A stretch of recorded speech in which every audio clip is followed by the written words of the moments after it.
Hey, Chef Billy Parisi here from BillyParisi.com, and the weather is finally starting to turn, so we are gonna be making some delicious no churn ice cream recipes, and we're doing it in partnership with my friends over at Good Cook. My family and I eat ice cream all year round, and now that the weather has turned, it's an excuse for us to eat even more of it. We love making it homemade, we love eating it, we love serving it up to friends and family, especially outside in those awesome backyard get-togethers. And now that it's June, it's finally nice out, we are gonna take a break from cooking and hook up this amazing no churn ice cream recipe. In fact, we're gonna do 3 different kinds. Plenty of variety here for you. You can make just one of them, make all of them, does not matter. They're all amazing. So the first one we are gonna get started with is some ricotta ice cream. All of these recipes have a few simple ingredients to them, starting with some heavy whipping cream. We are gonna pour that right into a bowl, followed up with some condensed sweetened milk. Next, we're gonna add in our ricotta. We're gonna hit in just a bit of vanilla extract. And now what we wanna do is whisk it together till it's nice and smooth. I'm gonna go ahead and add in some powdered sugar just for a little more sweetness into this recipe. And I'm gonna be using the Good Cook silicone whisk. This thing is amazing. It's incredibly easy to clean, but my favorite part about it is this built-in rest where you can simply hang it on the outside of your bowl. I mean, this is an absolute game changer for me. I can't tell you how many times I put the whisk down, it falls into the bowl, or I set it to the side on my cutting board, it rolls off onto the ground. What a fantastic, awesome idea here for this whisk. Love this thing. Once it is completely combined and smooth, we're gonna transfer it over to a Good Cook 9x5 loaf pan.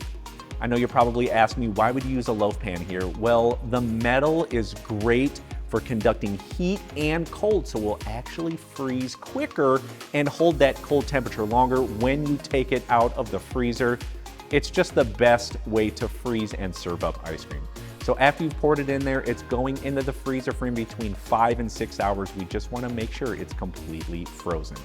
Let's go back to our cutting board because we have 2 more ice cream recipes to whip up. I've got some fresh peaches. What you want to do is simply remove all of the flesh away from the pit. I'm going to keep the skin on here because I like the flavor, I like the texture. If you don't want the skin, please feel free to peel it. Now, because I want to finely mince this without it flying everywhere, I'm going to be using the Good Cook food chopper. It keeps everything concentrated into one place without juice spraying and going everywhere as I'm chopping it. It can finely mince it or it can roughly chop it. This part is up to you. You might want it smooth or chunky. Do it to your desired size. Transfer it over to a bowl. Then we're going to add in some condensed sweetened milk, some heavy whipping cream, a little bit of vanilla, and again, using that silicone whisk, go ahead and mix it together until it is completely combined.